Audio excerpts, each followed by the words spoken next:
estamos pregando sobre sermões de Páscoa, no mês de abril. E nós pregamos um primeiro sermão, falando sobre Jesus no jardim da agonia. Segundo sermão, nós falamos de Jesus na cruz.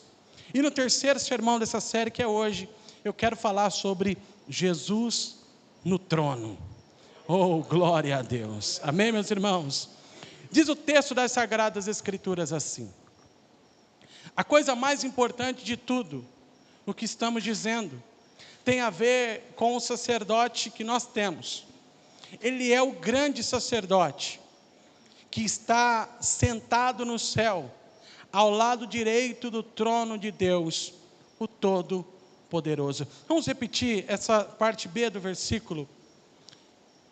Ele é o grande sacerdote, repita comigo, ele é o grande sacerdote, que está sentado no céu, do lado direito do trono de Deus, o Todo-Poderoso. Senhor, meu Deus e meu Pai, eu quero te louvar por essa noite. Eu quero exaltá-lo, Senhor, pela igreja que se reúne aqui nesse lugar. Queremos pedir a direção do Teu Espírito, Pai, e pedir que o Senhor fale conosco uma vez mais. Nós já sentimos a Tua presença, sentimos o Teu mover aqui nessas canções que foram ministradas nessa noite. Agora eu te peço em nome de Jesus, que o Senhor possa usar os meus lábios, ó Pai, para pregar uma mensagem ao Teu povo, algo que seja do Teu coração para o coração da Tua igreja, no nome de Jesus. Amém e graças a Deus. Amém, meus irmãos? Dá só um sonzinho para mim aqui, só para a gente não perder o costume, sonoplasta. Aleluia, glória a Deus. Isso, só um pouquinho, está ótimo, está ótimo.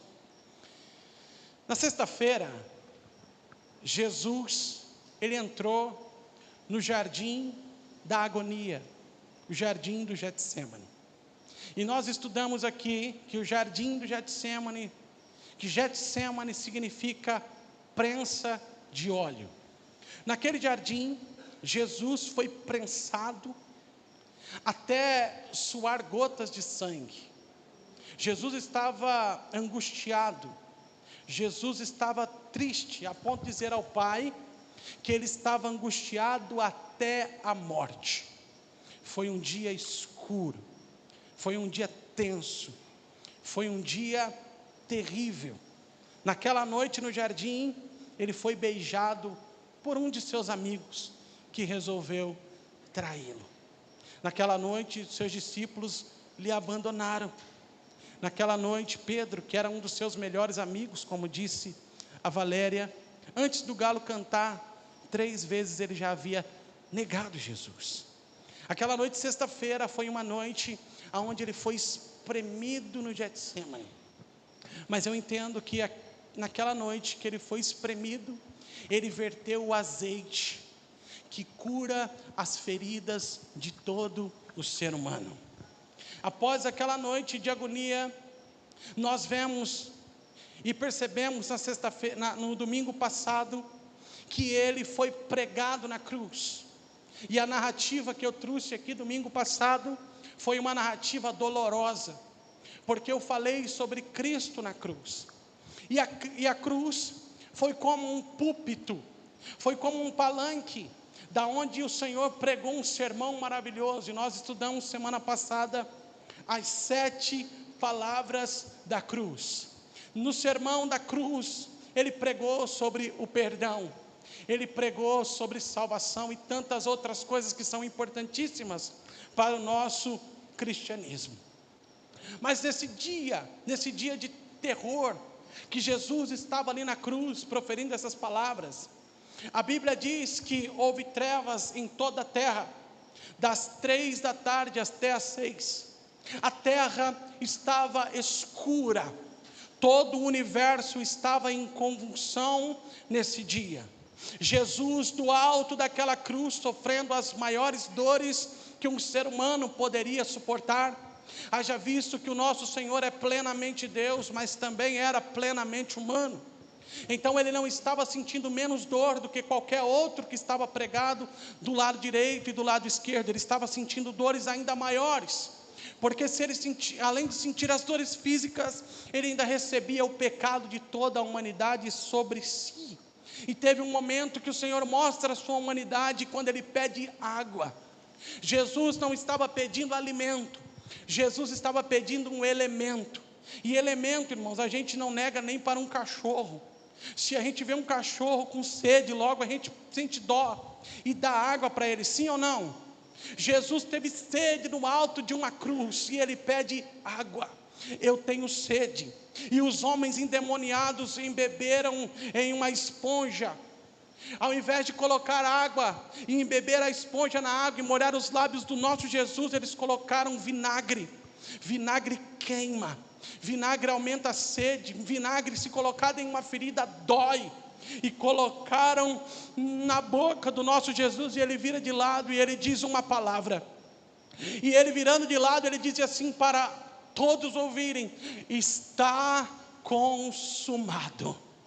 Quando Jesus diz está consumado, a palavra consumado no original significa tetelestai. E tetelestai tem 3 significados. E o primeiro significado da palavra tetelestai é quando um filho termina uma tarefa. Quando o pai dá uma tarefa para o filho, e o filho cumpre aquela tarefa, e ele termina a tarefa, ele chegava no pai e dizia: pai, tetelestai, pai, está consumado a tarefa que o Senhor mandou eu fazer, eu terminei essa tarefa. Então Jesus, ele estava dizendo para todos ouvir: a tarefa que o meu pai me mandou fazer, eu terminei aqui nessa cruz do Calvário.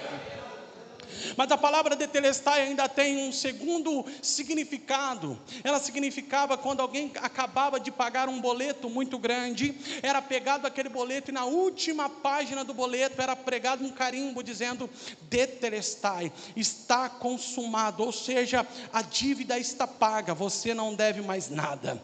Naquela cruz o Senhor estava dizendo: aqueles que vierem após a mim não devem mais nada, porque eu estou pagando o pecado deles aqui na cruz do Calvário. Aleluia, eu sinto a presença dele aqui nessa noite. Mas a palavra tetelestai ainda tinha um terceiro significado, que era quando alguém comprava um bem, ou ele comprava uma terra, e quando aquela terra era passada para o nome do dono, era assinado um documento, a escritura daquela terra era assinada, e naquela escritura era pregado um carimbo dizendo tetelestai, ou seja, está consumado o negócio, agora essa terra pertence a você. O Senhor estava dizendo naquela cruz algo maravilhoso: eu comprei para o meu pai um povo, e agora esse povo pertence a ele. Pai, eu comprei essa igreja para o Senhor, agora ela é sua, tetelestai, está consumado. Aleluia. Naquela noite, naquele dia que estava parecendo noite, que estava negro o céu, as estrelas não estavam brilhando porque ainda era dia, o astro-rei sol para de brilhar. A Bíblia diz que o véu do templo rasgou-se de alto a baixo, a terra tremeu naquele dia, houve um terremoto, sepulcros se abriram, e a nossa Bíblia diz que de dentro dos sepulcros, pessoas que estavam mortas há muito tempo, ressuscitaram naquele dia. Muitos, ao ver essa cena, começaram a crer no Filho de Deus. Até os soldados que estavam ali na guarda olhavam e diziam: esse homem verdadeiramente é um justo. Ali na cruz do Calvário, após ele dizer tetelestai, a Bíblia diz que ele entrega o seu espírito ao Pai. A morte não matou o nosso Jesus, a morte não teve poder contra o nosso Jesus, ele entregou o seu espírito. A morte jamais conseguiu vencer o nosso Cristo, e o apóstolo Paulo disse na sua carta dizendo: ó morte, onde está a sua vitória? Cadê o seu aguilhão, ó morte? Nós temos um Cristo que venceu a morte. Jesus expirou, irmãos, e Jesus, quando ele expirou, e seu rosto cai, José de Arimateia, um senador, ele olha para cima e ele corre até Pilatos, e ele pede o corpo de Jesus para enterrar. Pilatos libera o corpo de Jesus. Então ele, juntamente com Nicodemos, que eram 2 homens que começaram a seguir Jesus, eles tiram Jesus daquela cruz, colocam um pano sobre Jesus, embrulham ele, e do lado da cruz havia um sepulcro novo, onde ninguém havia sido enterrado ainda. Abrem na fenda daquela rocha aquele sepulcro e colocam o corpo de Jesus ali dentro e fecham aquela porta. Os homens ali, os fariseus, olharam e diziam: lembra que ele dizia que ia ressuscitar no 3º dia? Coloque, reforce a guarda do lado do sepulcro, porque vai que eles roubem o corpo, e aí vai ser pior ainda. Vão começar a dizer que ele ressuscitou. Então encheram de guardas ao lado do sepulcro. Então anoitece, e todo judeu não podia fazer mais nada, porque era Shabá.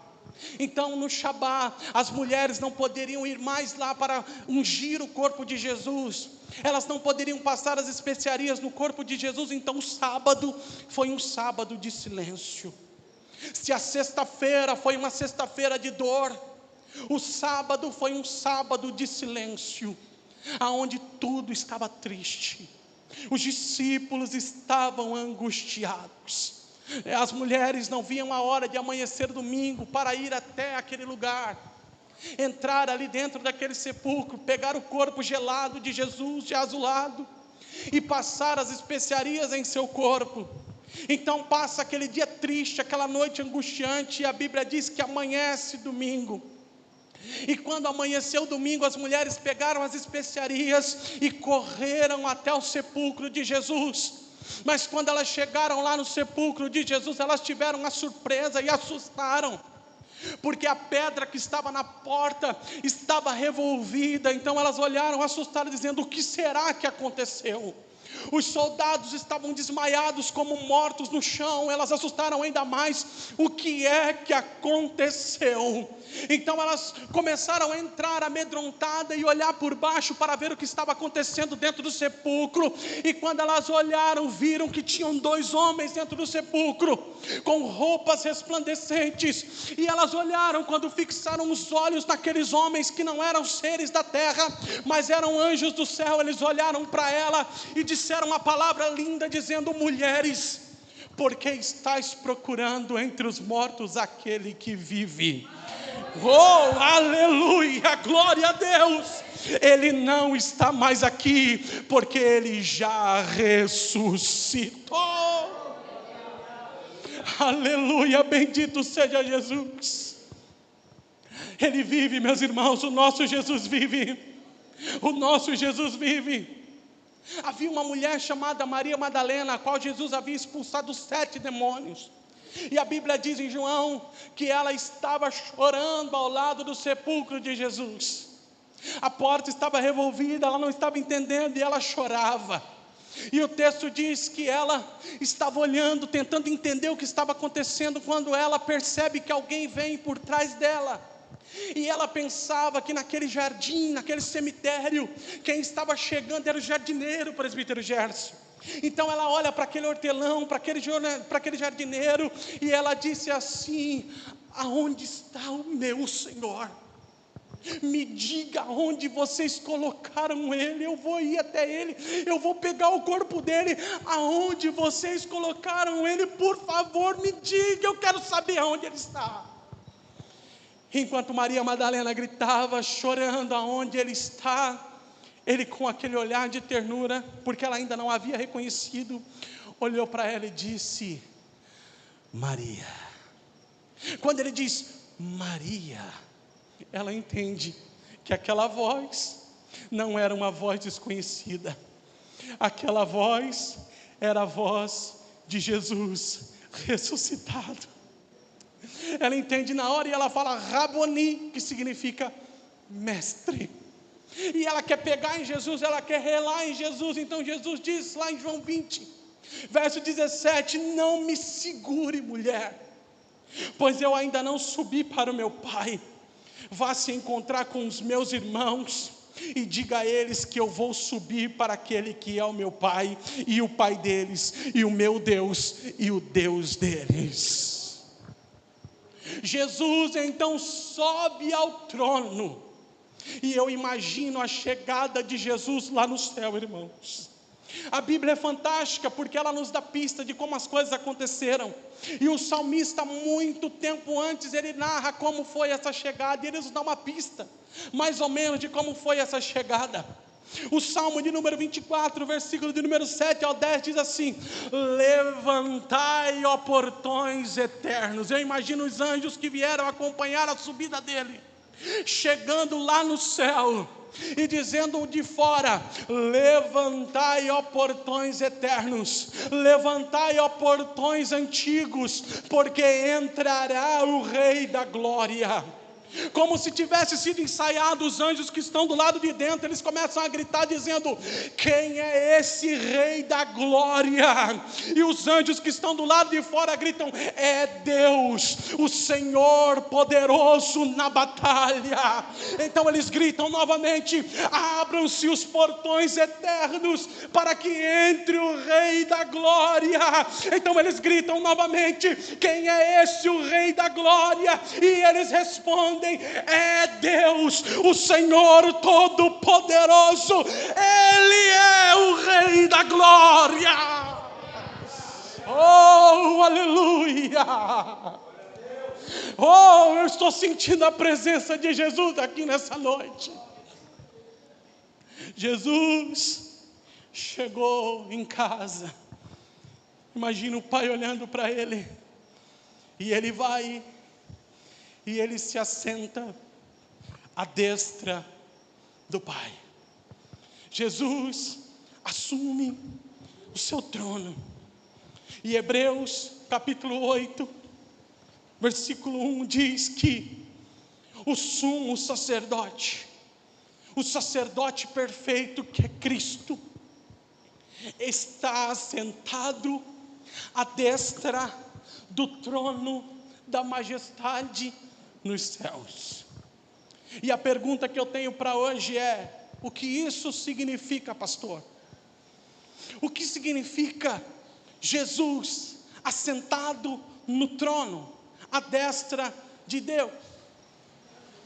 Em primeiro lugar, isso significa que Ele assumiu o lugar de autoridade sobre tudo e sobre todos. Ele tem a soberania sobre todas as coisas. Ele tem o governo sobre todas as coisas. O nosso Jesus venceu e Ele governa soberano sobre todas as coisas. Aleluia! Nós temos um Cristo que morreu, mas ressuscitou e hoje governa tudo e todos. Não cai uma folha da árvore se não for a permissão do nosso Jesus. Creia você ou não, mas eu creio que o nosso Jesus é soberano e nada escapa do controle do nosso Deus. Salmo 110, versículo 1, coloque para nós, por favor. Tem um texto interessante da Bíblia Sagrada. O salmista diz algo lá no Salmo 110, versículo 1, e olha só, 110, 1, aí é o 111, põe o 110, olha que interessante o que o salmista diz. E disse o Senhor ao meu Senhor: assenta-te à minha mão direita, até que eu ponha os teus inimigos por escabelo dos teus pés. O Senhor está assentado à destra de Deus, e os inimigos do nosso Deus serão humilhados, derrotados e pisoteados por Ele e pela sua igreja, porque Ele já disse isso. Efésios capítulo 1, versículo de número 20 e 22, coloque para nós, por favor. Efésios capítulo 1, versículo de número 20, versículo 22, diz assim: que manifestou em Cristo, ressuscitando-o dentre os mortos, pondo a sua direita nos céus. Aonde Jesus está, meus irmãos? Ele está à direita de Deus nos céus. Oh, glória a Deus. Próximo versículo diz, versículo 21, acima de todo principado, e poder, e potestade, e domínio, e de todo nome que se nomeia, não só neste século, mas também no vindouro. E ele diz assim no versículo de número 22, sujeitou todas as coisas a seus pés, sobre todas as coisas o constituiu como o cabeça da igreja. Jesus está no céu governando do lado direito do Pai de forma poderosa. Pastor, e o que isso significa? Eu vou dizer para você, isso significa que o nosso Jesus, ele não está inativo no céu, ele reina, ele governa com autoridade. Ou seja, em todas as circunstâncias da sua vida, você pode confiar que Ele está no controle. Aleluia! O homem perde o controle, o homem promete e não cumpre, mas o meu Jesus e o seu, Ele prometeu e Ele cumpre. Oh, glória a Deus!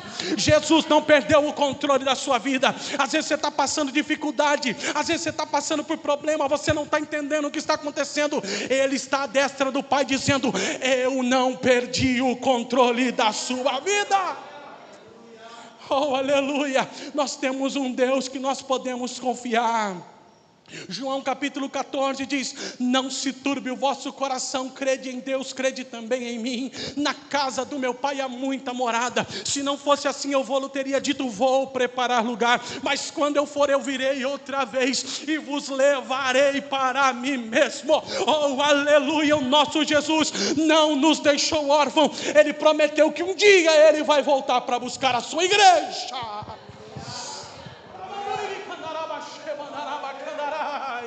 Ele não perdeu o controle, Ele controla soberano, Ele está sentado no alto e sublime trono. Aleluia! Bendito seja o nome de Jesus. Mas o que significa que o Senhor está no trono, irmãos? Em segundo lugar, significa que a obra redentora de Cristo está concluída, a obra está completa. A posição de assentado significa que a redenção foi completa. Quando o sacerdote na antiga aliança, ele terminava de apresentar o sacrifício, que ele se sentava, ele estava sinalizando algo. E o que é que ele sinalizava? Ele sinalizava que a obra estava concluída. Ou seja, Jesus não vai precisar morrer de novo na cruz do Calvário. A obra que Ele fez na cruz foi perfeita. O sacrifício foi um só e perfeito. Está concluída a obra redentora, está pronta. Oh, aleluia! Ninguém mais vai matar Jesus, porque Ele ressuscitou de uma vez por todas. Ele vive. Hebreus capítulo 10, versículo 11, versículo 12, coloque para nós, por favor. Hebreus capítulo 10, versículo 11, versículo 12. Olha que interessante o que o escritor está dizendo. E assim todo sacerdote aparece cada dia, ministrando e oferecendo muitas vezes os mesmos sacrifícios, que nunca podem tirar os pecados. Ele está falando dos sacerdotes da antiga aliança, como eles faziam. Todas as vezes eles entravam no lugar santo, no santo dos santos, e ali no santo dos santos eles apresentavam sacrifício pelo povo, mas isso era passageiro, porque esse sacrifício de bode, touro, jamais poderia expurgar o pecado da humanidade. Ele apenas acalentava a ira de Deus. Mas agora ele está dizendo no próximo versículo, mas este ele está falando de Jesus, havendo oferecido para sempre um único sacrifício pelos pecados, está assentado. Ele se assentou à destra de Deus, dizendo: está consumado, a obra está completa, eu paguei o preço por eles. Oh, bendito seja Deus! O trabalho de Jesus está concluído. Ele morreu na cruz e ressuscitou por nós. Jesus, ao se assentar à direita de Deus, Ele mostra que a salvação foi realizada de uma vez por todas. Não há mais sacrifícios para serem feitos. Ele fez tudo. Tem gente que diz assim: eu vou pagar o preço. Que preço que você vai pagar, meu irmão? O preço foi pago por Cristo na cruz do Calvário. Alguns dizem assim: eu vou subir as escadas do Senhor do Bonfim para pagar o preço. Que preço você vai pagar, meu irmão? Se Ele pagou a sua promissória na cruz do Calvário, aleluia. Outros dizem assim: eu vou caminhar até o São Miguel Arcanjo durante 3 dias e 3 noites, eu vou caminhar até os meus pés sangrarem, pagando o preço. Que preço você vai pagar? Se a obra está consumada, o preço foi pago por Cristo na cruz do Calvário. Não há mais sacrifícios. A obra de Cristo é completa, do início ao fim. Ele completou essa obra por nós, Ele fez tudo. Isso significa, meus irmãos, que a obra de Cristo é suficiente. Não há nada que nós precisamos fazer para adicionar à sua obra, pois Ele fez tudo por nós. Então nós descansamos na sua graça. Nós recebemos Ele como nosso Salvador, e isso é suficiente. Não há nada que você faça para te salvar. Não há nada que você faça para Deus te amar mais ou te amar menos. Ele te amou primeiro. João 15 diz que não foi você que escolheu Ele, mas foi Ele que te escolheu. A obra de Cristo é conclusiva, e quando você recebe Ele de todo o coração, primeira coisa que acontece, a sua vida muda. Porque se a sua vida não mudou, é porque de fato você não recebeu Cristo como seu único e suficiente Salvador. Se você diz que é crente e vive na mesma pecaminosidade, isso significa que você não é, você é um ímpio. E se Jesus voltar hoje e te encontrar nessa situação, a terra vai se abrir e você será enviado para o mais profundo abismo, junto com a serpente, com o anticristo e os seus seguidores. A obra de Cristo é completa por nós, e a sua graça nos basta. E essa graça nos envolve de maneira tão profunda, que a nossa vida começa a transformar. Aquilo que nós fazíamos de errado já não nos dá mais prazer. As coisas que antes eram normais para nós, já não é mais normal, porque a obra de Cristo começou a se manifestar dentro de nós. Então nós começamos um processo de santificação. Mas o que significa que Jesus está sentado à destra do trono de Deus? Significa, meus irmãos, que Ele intercede por nós. Lá do lado do Pai, Ele intercede por nós. Ele não só completou a obra redentora, mas Ele continua intercedendo por nós. Essa semana eu assisti um filme, O Alto da Compadecida 2. Estragaram o 2, porque o 1 é mais legal. Mas lá também tem uma compadecida. Como é que é o nome? Chicó? Não é Chicó que morre, o João Grilo morre. E ele está lá no céu, e quando ele chega lá no céu, a compadecida começa a querer se compadecer dele para dar uma segunda chance. Irmãos, a Bíblia diz que nós não temos uma advogada, nós temos o advogado, o justo, chamado Jesus Cristo, o Nazareno. Aleluia! E a Bíblia diz que Ele intercede por nós. Cristo intercede por nós. Pastor, me prova. Diga assim para mim: pastor, me prova. Não, só prova se você dizer direito. Diga: pastor, prova. Coloque em Romanos 8, versículo de número 34 para nós, por favor. Olha que interessante esse texto. Quem é que condena? Pois é Cristo quem morreu, ou antes quem ressuscitou dentre os mortos, o qual está onde, irmãos? À direita de Deus, e o que também intercede por nós. Aleluia! Cristo intercede por nós, irmãos. Quando o véu do templo rasgou, na introdução que eu fiz aqui, ele estava simbolizando algo. Antigamente, na antiga aliança, para alguém falar com Deus, ele tinha que chegar, contar, fazer uma confissão para o sacerdote. Então o sacerdote levava as lamúrias do povo até o lugar santo dos santos. Ele amarrava uma corda no seu corpo, e ele entrava no átrio, depois entrava no lugar santo, depois entrava no lugar santíssimo, e ali ele apresentava um sacrifício diante de Deus. E depois ele saía, estava aquela cortina no meio, uma cortina grossa, e ele saía daquela cortina dizendo: olha, Deus recebeu o sacrifício que eu fui apresentar. Quando o sumo sacerdote Cristo morre e dá aquele terremoto, o véu que estava naquele lugar partiu no meio. Isso simbolizava algo, e sabe o que simbolizava? Que agora não há mais separação entre o pai e os seus filhos. Ou seja, todo aquele que se tornou filho de Deus, agora ele tem acesso direto ao Pai. Ou seja, quando você clama na terra, o céu escuta, porque o Senhor Jesus está intercedendo por você. Aleluia! É por isso que Pedro diz, assim que tudo que ligares na terra, também será ligado no céu. Ou seja, não há mais separação. O véu do templo foi rasgado, e glória a Deus por isso. O sacerdote perfeito, o sumo sacerdote, se assentou à destra do Pai, e de lá ele intercede por nós. Enquanto Jesus está à direita de Deus, ele não é um líder distante, mas ele é um intercessor que clama por nós diante do Pai.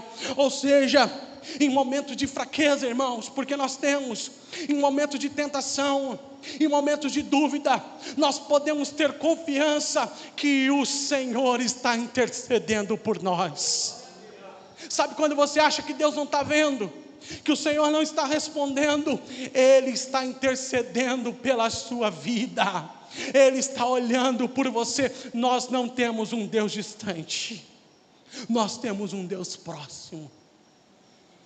A minha mãe me ensinou a cantar um louvor quando eu era criança, menor que a Raquel, e era assim: eu antigamente tinha um Deus de pau pendurado na parede, parecendo ser real.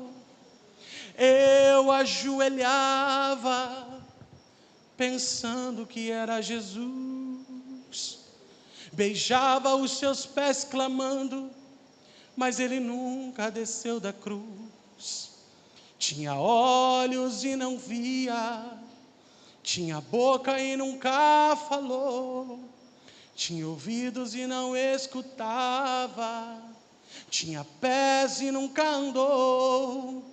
De que vale ter esse Cristo que o homem fabricou? De que vale ter esse Cristo que jamais alguém salvou? O meu Deus é vivo, Ele me livrou do mal. Ele não está na parede, em nenhuma cruz de pau. O meu Deus é vivo, Ele ressuscitou e está vivo à direita de Deus. Ele venceu a morte, Ele se assentou no trono de glória. E aqui nós na terra tem uma música que diz: e nós que estamos na terra clamamos. A terra clama, e há um clamor na terra. Eu queria que o Ministério de Louvor viesse aqui cantar uma canção, e eu quero que você fique de pé comigo. Aleluia. Cante aquela que ele venceu a morte. Como é que é? Aquela segunda canção, a segunda canção, Cordeiro e Leão. Mas olha que interessante isso aqui. Eu quero apresentar algo para vocês. Fiquem de pé. No céu existe uma canção que está sendo cantada. No céu existe uma adoração que está sendo celebrada. Apocalipse capítulo 5, versículo 9 ao versículo 13. Tem algo lindo aqui. Olha que interessante esse versículo. Apocalipse capítulo 5, versículo 9 diz assim: e eles cantavam esta nova canção: tu és digno de pegar o livro, de quebrar os seus selos, pois foste morto na cruz, e por meio da tua morte compraste para Deus pessoas de todas as tribos, línguas, nações e raças. O Tetelestai estava dizendo: eu comprei para o meu Pai um povo. Aqui existe alguém que foi comprado por Jesus, irmãos. então a posse está com Ele. Aleluia, aleluia.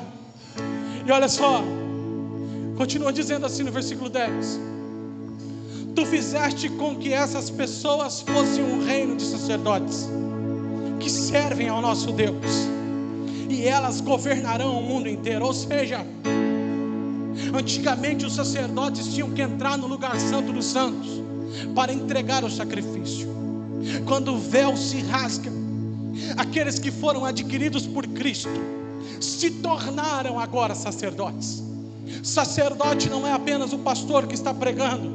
Sacerdote é todo aquele que foi comprado pelo sangue de Jesus. Olha do seu lado aí, você vai ver um sacerdote, você vai ver uma sacerdotisa, alguém que foi comprado pelo sangue de Cristo.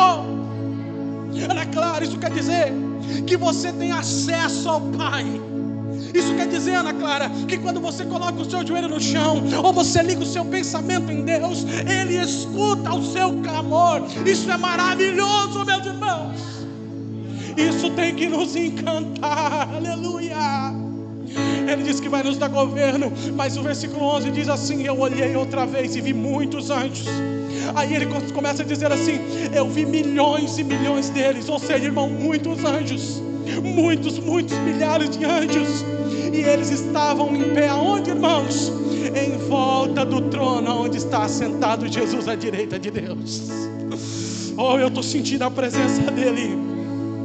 E os quatro seres vivos e dos líderes, e eles cantavam com uma voz bem forte, dizendo: o cordeiro que foi morto é digno de receber o poder, a riqueza, a sabedoria, a força, a honra, a glória e o louvor.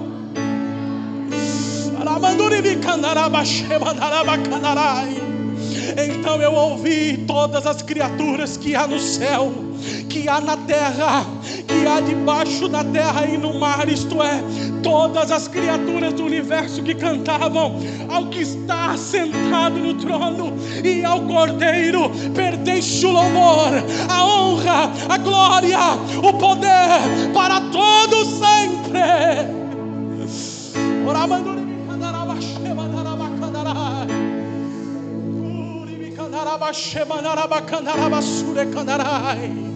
Oh, esse nome é poderoso. O nome de Jesus é poderoso.